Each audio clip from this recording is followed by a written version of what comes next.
you're making the calls, you're doing the follow-ups, you're pushing hard to fix your numbers, but they are not moving. So here's the truth. It's not because you're lazy or you're undisciplined. It's simply because the game has changed and the strategy hasn't. So let's look into that. Now, in a normal market, speed wins. Now, volume wins, energy wins. But in a crisis market, everything flips because the buyers are slowing down, their budgets are tightening, and the good enough isn't good enough anymore. The big mistake we have here, salespeople are running the same game, just a lot harder. That is more activity, more urgency, and more pressure.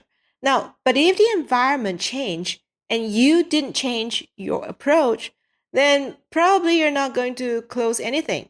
You're just going to push your buyers away. So, what actually shifts in that crisis market? Well, so let's dig into that.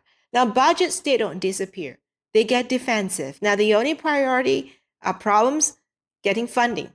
Now, the sales cycle doesn't die, it stretches.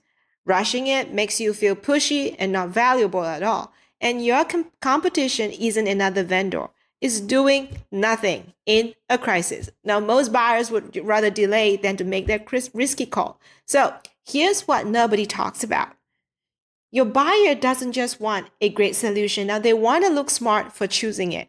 They don't just want to buy.